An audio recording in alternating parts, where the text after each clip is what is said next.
Hello, 88 BC Africa. I am so excited to be chatting to Pretty today. She's the co-founder of Coronet Blockchain. Now, guys, she's our first co-founder, but the fact that they are using blockchain to create transparency in the hair industry, the billion-dollar hair industry, what? Pretty, I must say, you are bold, you're courageous. I mean, this is just innovative on another level for me. So I'm quickly going to recap our first 5 episodes.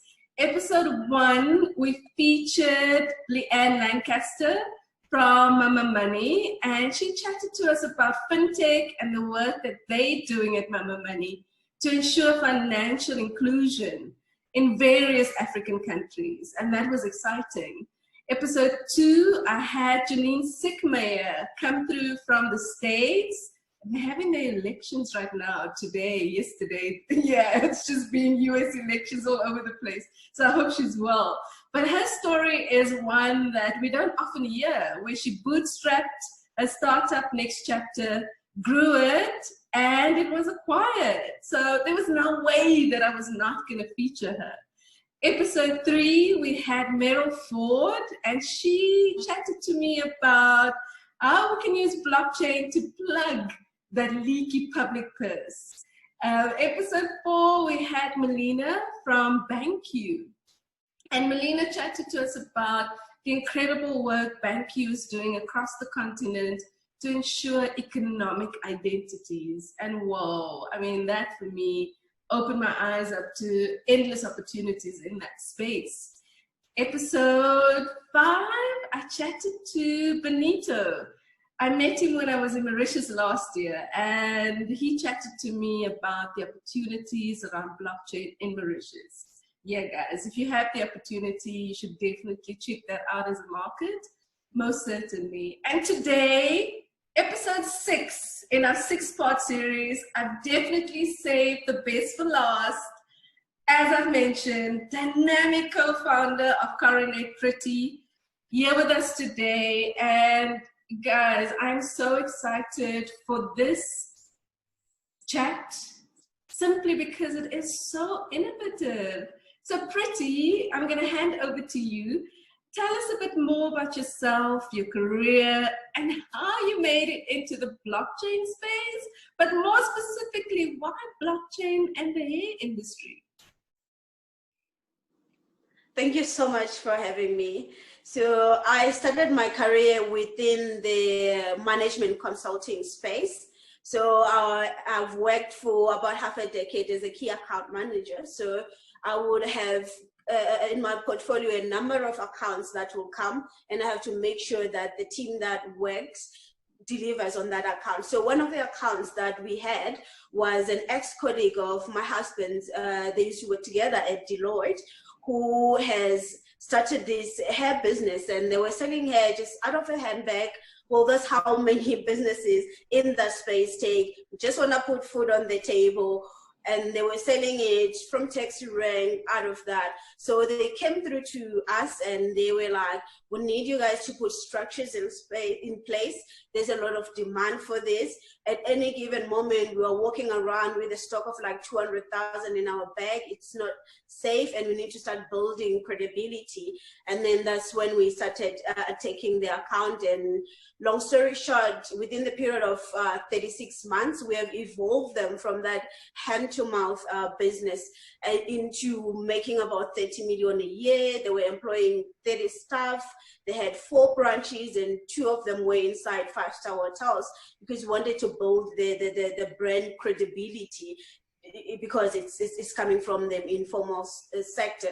So by then, that's when the brand started getting a lot of attention. We started crowning public figures, A-list celebrities, royal houses. We went to some country to deliver hair. I mean, they came to fetch the person with the blue lights from the thing to go and crown the princess with the hair. So because of that, now we were approached by a mainstream retailer to say, you know what, we love your traffic, we love the brand that you've created, would you come and set up this mini salon inside our department store?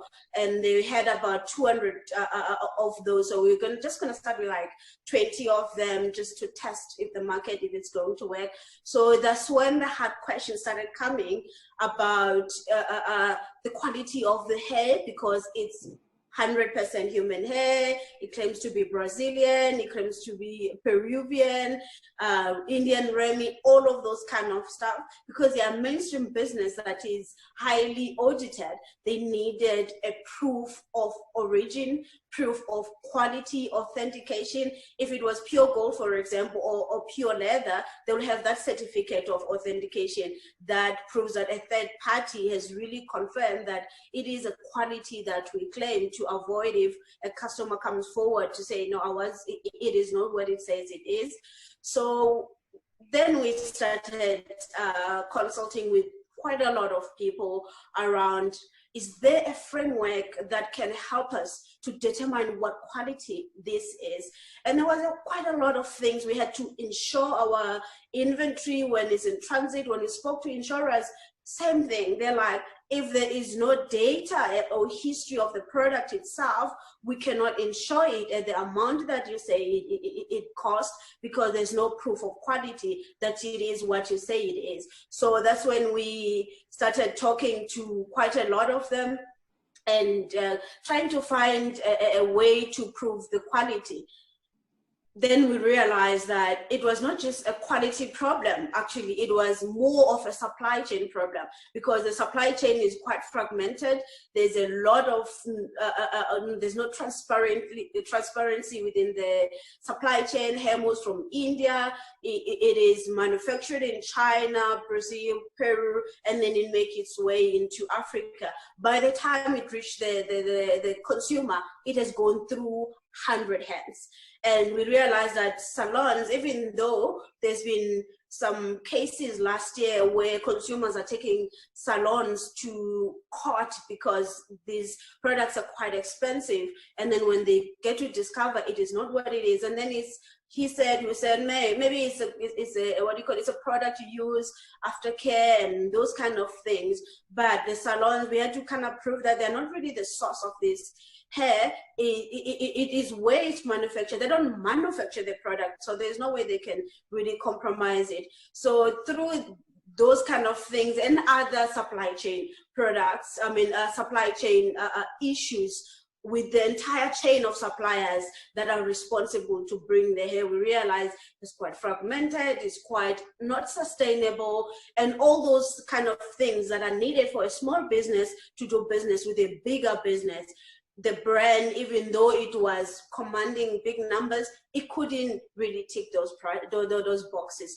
So that's when we started consulting with technology and around technology and science as to how can we find this type of a solution. And we were sitting the other day and we're like, you know what, I think we're going to need a truth mission, something that every supplier, everybody responsible to this, we can have data of what happened with this product at the thing, just like that, in few seconds, we can have access to that, and records like that, we can use them for ensuring the stock itself, to get trade finance for the brand when we order, because now we're going to start ordering in big numbers. If we order in big numbers, we can pay cash because it's cash up front, and it's going to harm our cash flow. But in order to be able to get those trade finance and all of that, we needed that type of a truth machine that if I'm a consumer, for example, I'll be able to get my certificate for my product, my aftercare plan, and I can be able to get that warranty.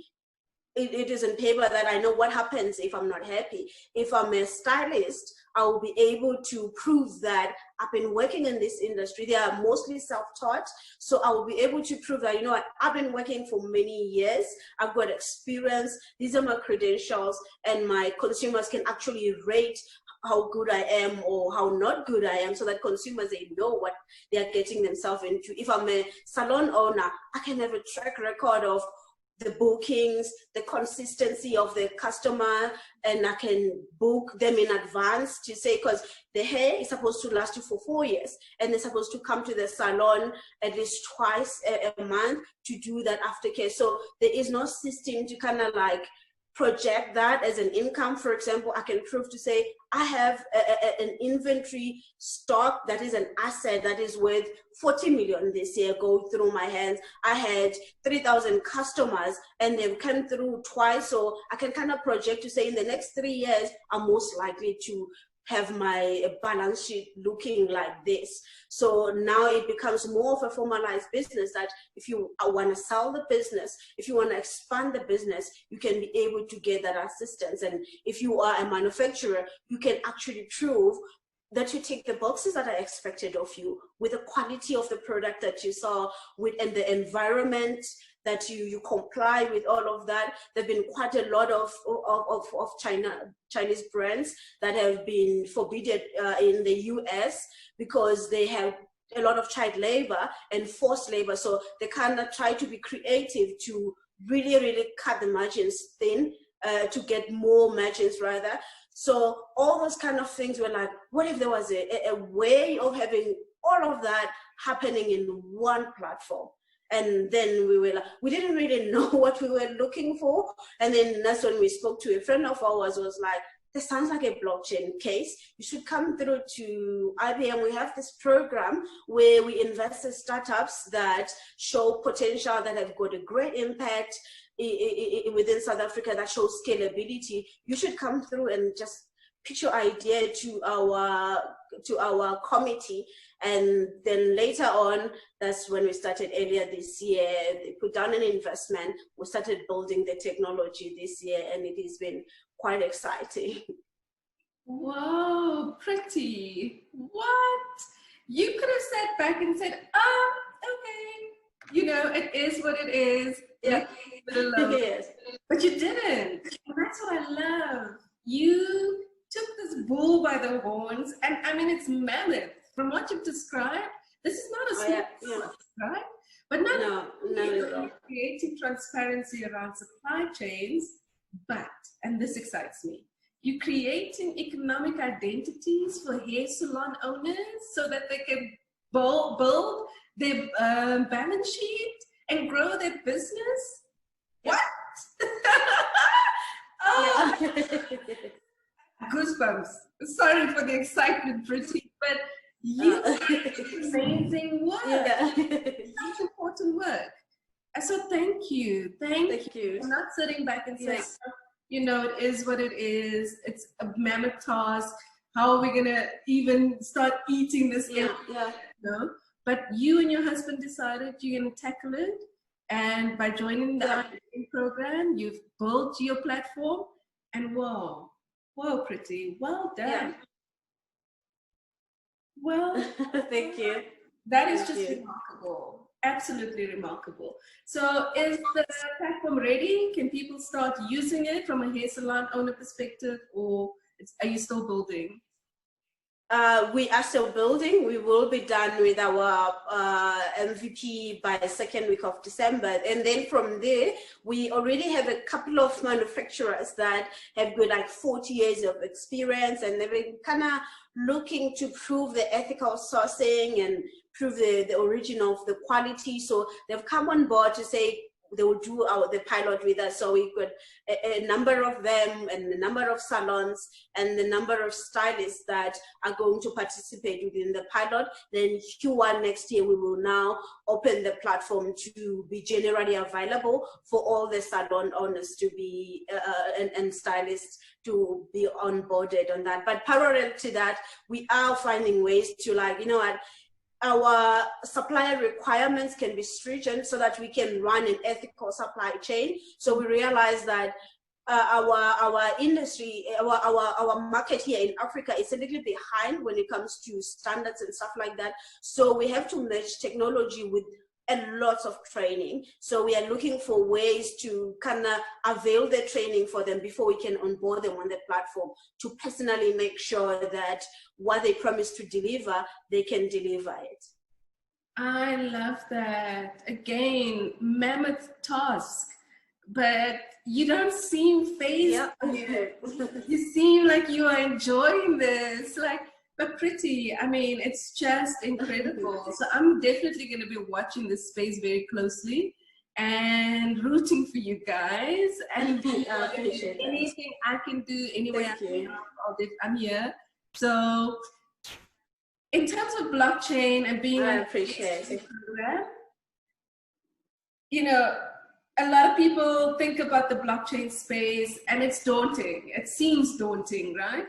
But what was it like for you? Yeah. Say you and hubby are looking for a solution, you stumble into blockchain, you join the IBM program, but was it a daunting process for you, or how easy or not is it to adopt blockchain? I think because we are very passionate about solving Africa problems and having to use emerging technologies in a way that it doesn't leave behind certain people. So whenever you find a technology that can be used across people, where even the most fragmented people can be able to participate in the movement, that was an exciting part for us. And I think the daunting part was because blockchain is a very expensive technology. So to come into this space, you need lots of money to kind of create your MVP to start with. So as it is quite difficult to raise funds. Now to raise funds at that level, it's difficult. So when we're going around trying to find a way, like how could we raise a first seed capital? First of all, what you come across is like, why must I spend millions on black salons?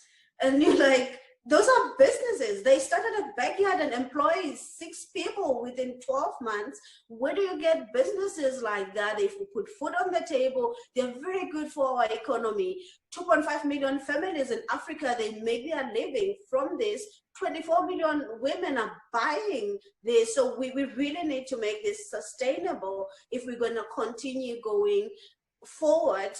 So we had to kind of like work very hard to build a strong business case to stakeholders in order to come on board, and we successfully did that, and we are very grateful for those that came forward. I love that. Love that you built the MVP. You're going to continue to build it, obviously, that you've gotten the funding for it or the support for it. And again, Pretty, you can see how excited I am for you, for this business that you're building. Because again, it's not just impacting you, right? In terms of being a front runner, in terms of creating a blockchain solution, but you are creating economic identities for salon owners, for hairstylists. And that can change their lives significantly. Yes, definitely. Right? And also, I suppose, for the user, the 24 million that you've mentioned, who uses the product, it's creating that transparency around it being ethically sourced, which is also important. So, whoa, yes. Yes, definitely. Definitely. Well done, Pretty. So there you are, the IBM program, and you being exposed to blockchain. What other use cases excites you about the blockchain space?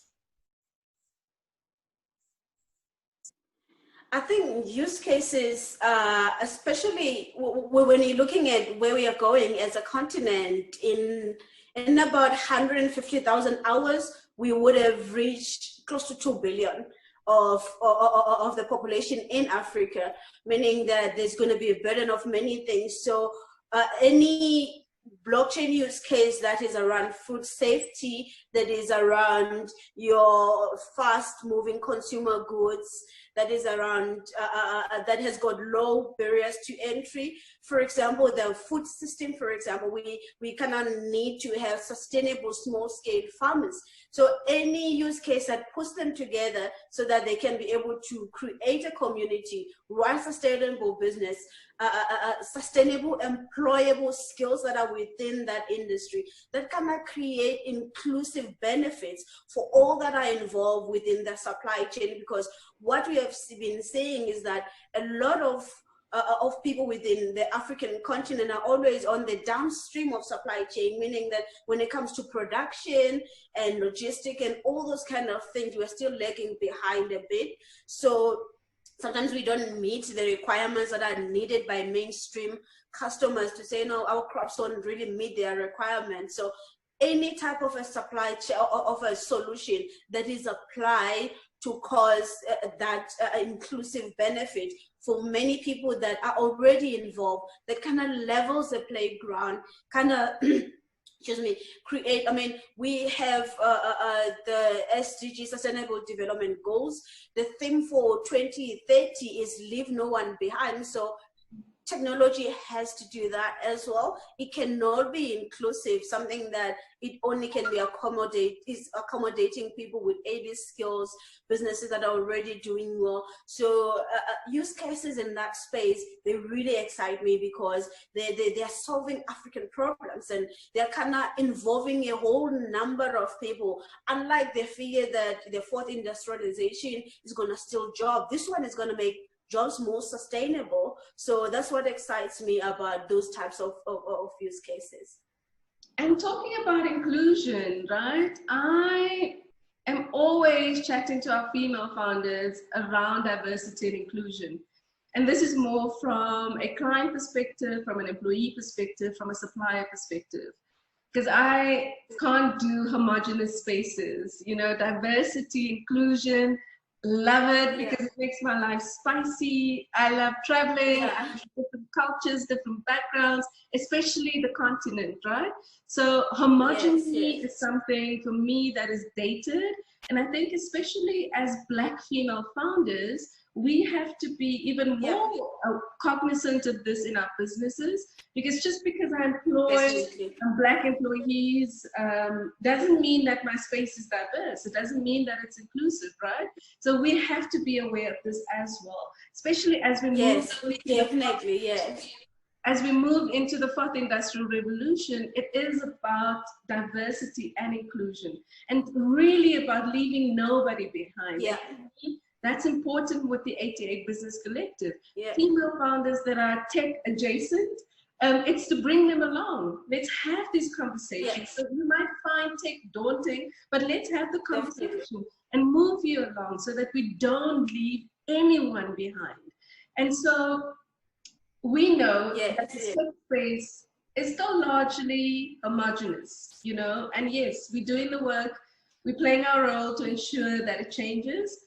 But do you think that we're doing enough to create more seats for Black female founders at the tech table and specifically the blockchain table?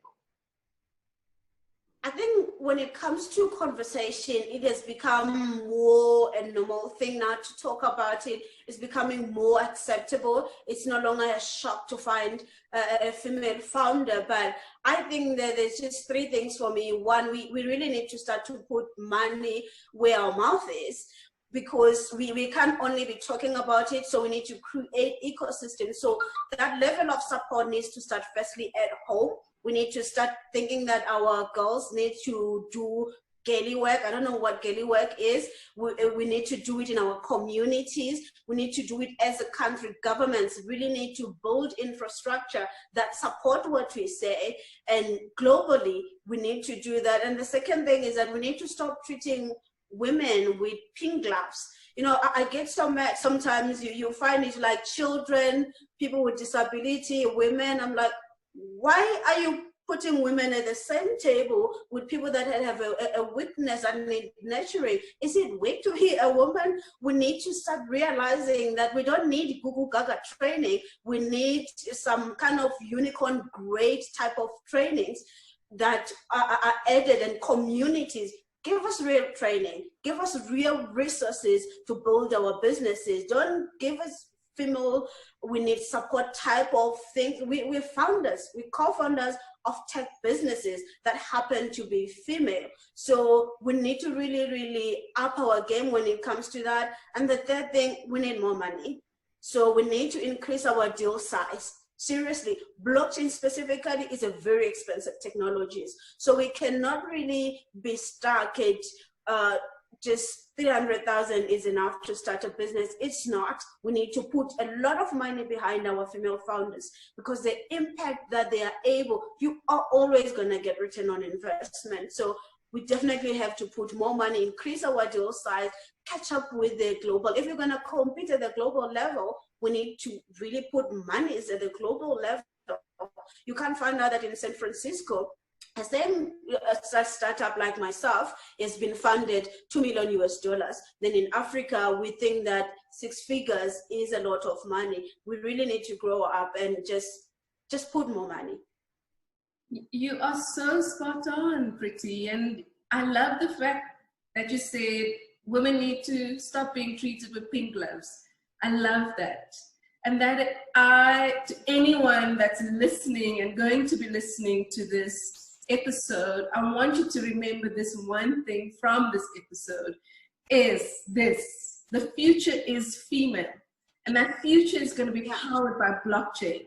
So treating us with pink gloves and bucketing us with kids and people with disabilities, not that there's anything wrong with people with disabilities, but the fact that we are still put into that same space as female founders is indicative of how we are perceived.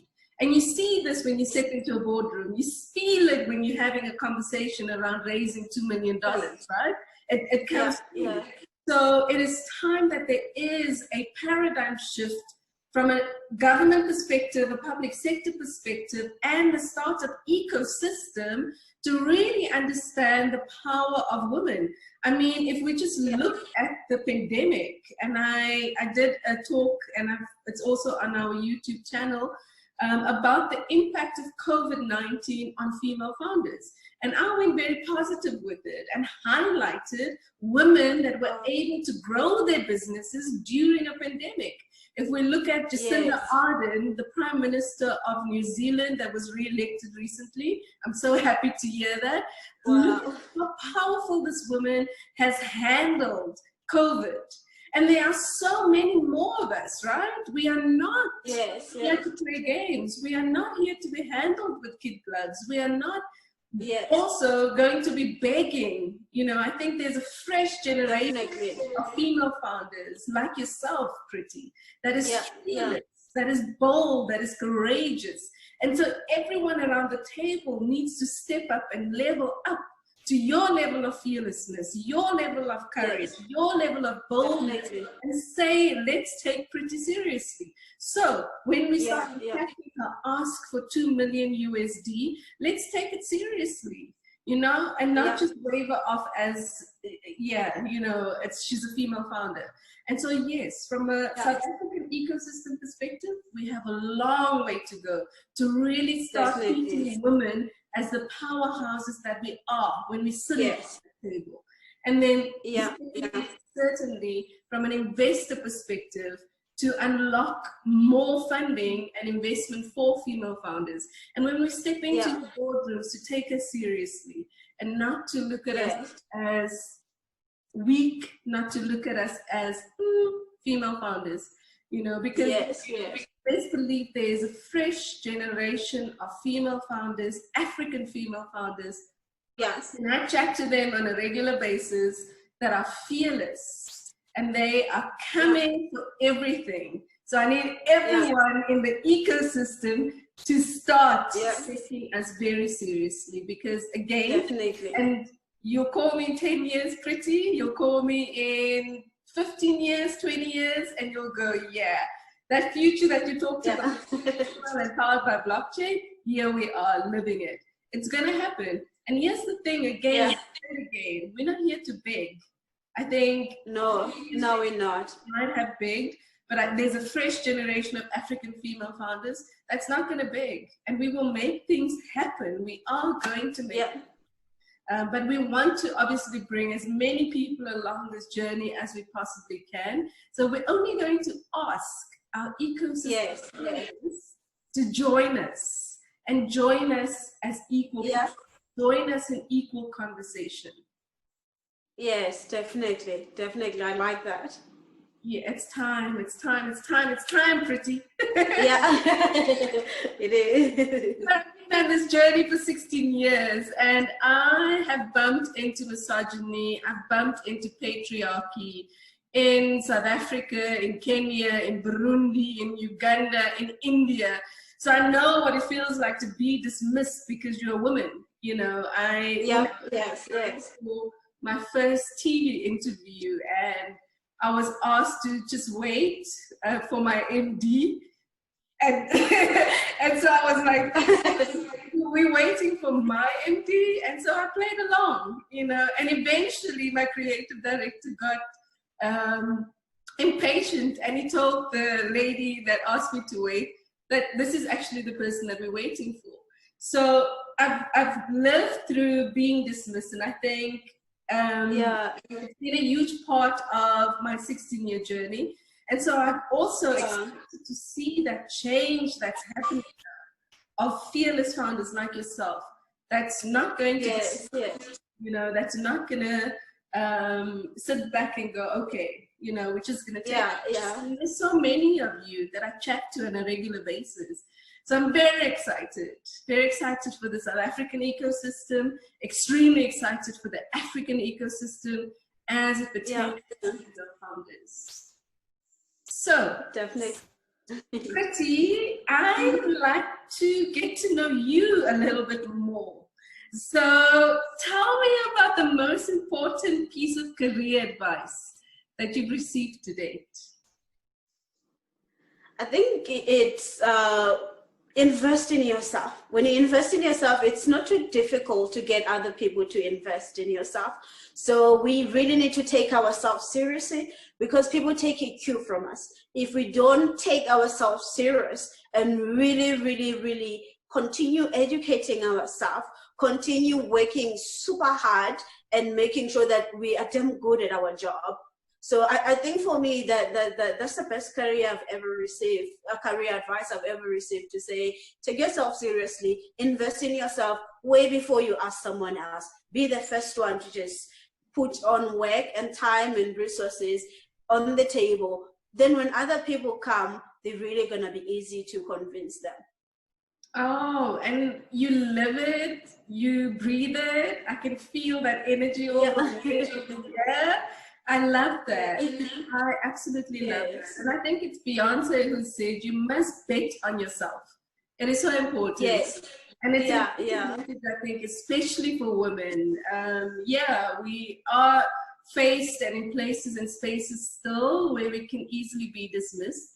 So it's so important that it starts with you, right? It's important for you to have a good sense of confidence, of self-love, of self-care, taking care of yourself, investing in yourself.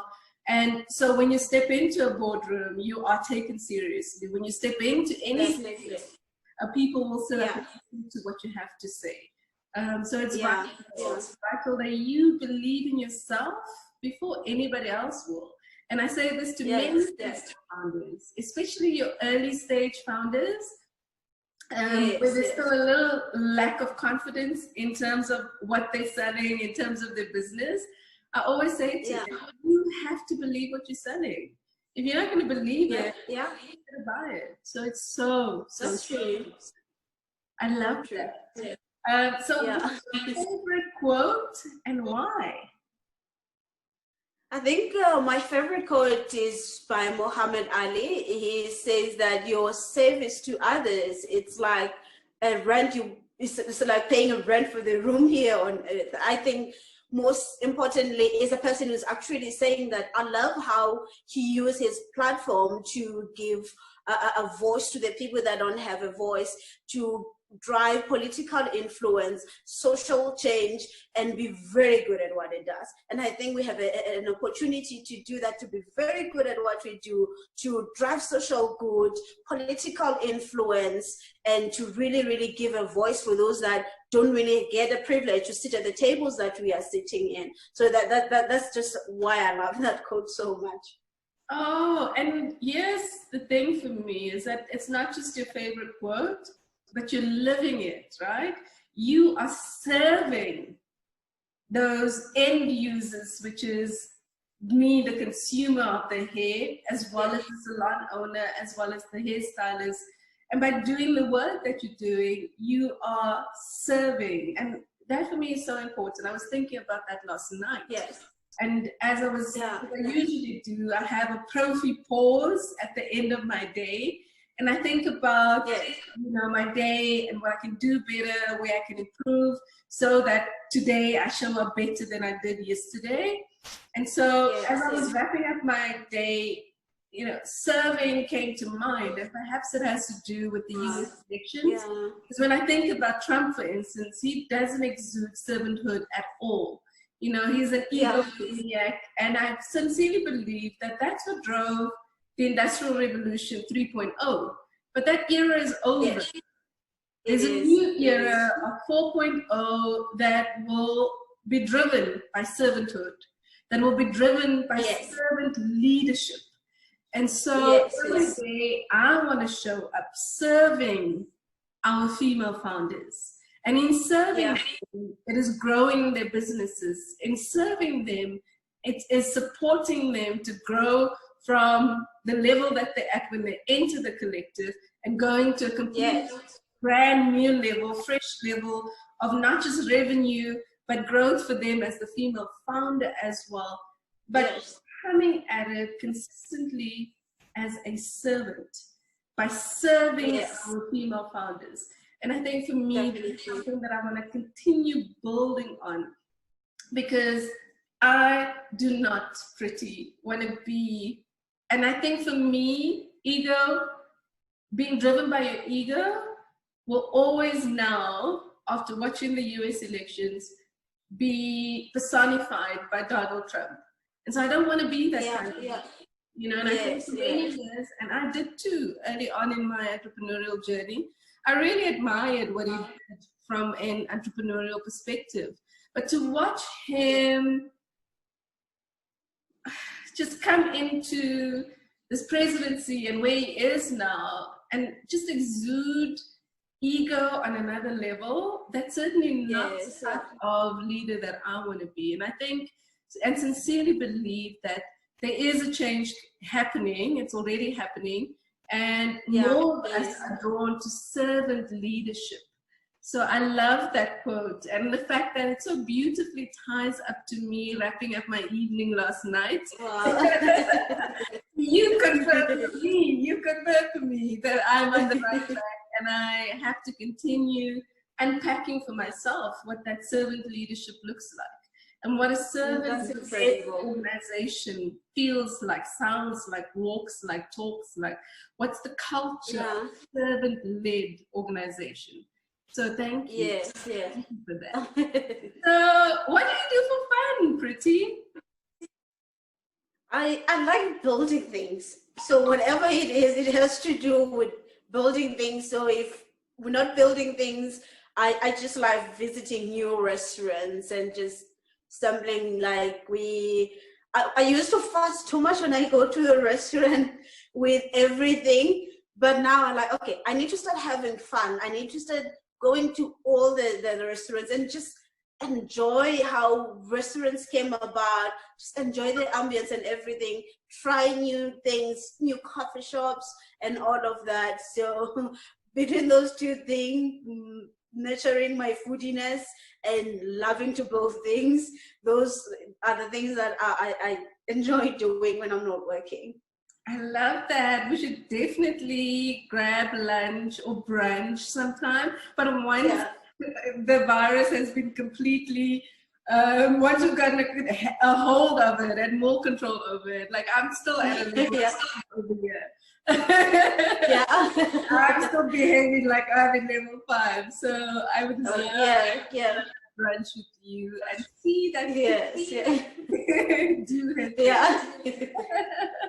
no, definitely we should do that. Well, leaders like yourself have to be careful, because around here in Santin, a lot of people, they're like, we're behaving like it's level 5 because we know we mean a lot to the organization we lead and the family. So we're not going to be careful. We know the value that we bring. So just sitting down, being in quarantine for 14 days, it's not good for us. And being sick, we can't afford it. So I really get where you're coming from. I love that. So talking about value, in closing, Pretty, what role do you think blockchain startups should play in a post-COVID world? Yes. So the startup environment, it's known for boldness, it's known for agility, it's known for creativity. So I think that more in the, in the post-COVID world, we really need to step up that game, step up that agility. So we need to build fast and build to last, because we really have had this privilege to know things like pandemic proofing. So we are building already knowing that we are building for the world that corruption may not go away, a world where economies may not improve, but we need to know that we are building businesses that can thrive despite that. We are no longer going to be looking at the waves and the wind as to what's happening in the country. We just have to really, really need to know that we stay on track, we build that, and most importantly, we need to build sustainable businesses.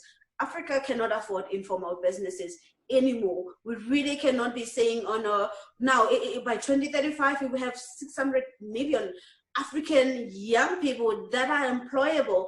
So we need to create businesses that is going to give them real job. One of the most heartbreaking pictures, I think it happened in East London, where there was this long queue of thousands of people that were like age 25, queuing outside for 7th position in a shebeen. Like, well, what are we doing to make sure that doesn't happen? Now imagine when there's 2 billion of us in 2035, we're gonna have to make sure that COVID, if anything, it must have built resilience in us. It must have opened our eyes to knowing that we need to build strong businesses, but most importantly, sustainable businesses. Businesses that started falling apart within 2 months of lockdown need to wake up and know that we have to use technologies to formalize businesses, to create sustainability. We need to retool many industries to make sure, and we need to reskill many people. So whatever it is as blockchain startups that we have to do, we need to know what's happening around us, and we need to solution accordingly. Not someone has said that the blockchain hype is gone now. It is time for us to really, really prove that the technology can bring the impact that we've been claiming all these years that it does. Oh, Pretty, that is so powerful. I love the build fast, but build to last. I'm so going to quote you on it. Build fast, build to last. And I think that's the thing that's coming out of our conversation today is building. You know, you love building things, you're building a fantastic business, but you're leaving our listeners today with the thought to build fast, but build to last.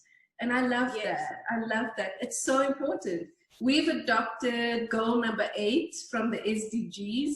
You would think that, you know, it's not quite aligned to the collective accelerating female founders. It might seem like it's a bit off, but here's the thing for me. By building fast and building to last, it means that we're creating jobs and we're creating decent jobs. And that's the one thing that I want the collective to be known for, is that the female founders that come out of our program go and build to last, and in building to last, they create decent and sustainable jobs, because that is what is going to significantly change the continent. So for me, to move forward, we'll be hosting our first blockchain bootcamp during International Women's Month next year, so March 2021. Wow, well done. Yeah, I'm very excited for that. But all of our female founders, and the goal is that we'll be working with 88 female founders annually from 2021. And that means that every female founder that comes into our program must leave at least creating 2 jobs. So that's 156 additional jobs per annum. And it might not seem like a big number, but for me, it's not just about here and now. It's about 10 years from now. It's about 15 years from now. And we'll obviously ensure that those numbers increase significantly year on year. But coming into 2021, the goal is that every female founder must create at least 2 sustainable jobs. And so that's 100. Wow, that's so powerful. That will come out of our accelerator programs every year. So yeah, I think so important. So to all of the female founders listening, here's what we're going to do, right? We're going to build fast post-COVID, and we're going to build to last. And as we build to last, we're going to make sure that we create sustainable jobs and we change the narrative around our country, around our continent significantly. Pretty? Definitely. So much. I appreciate having you, and I am rooting for you. I'm your cheerleader. Thank you. Thank you so much. If there's any way I can support you to grow this exponentially, I'm here, but I'm wishing you immense success on this journey. Thank you so much. Thank you so much for having me. Thank you, Pretty. Enjoy the rest of your day. You too, have a good one. Take care. Bye. Bye.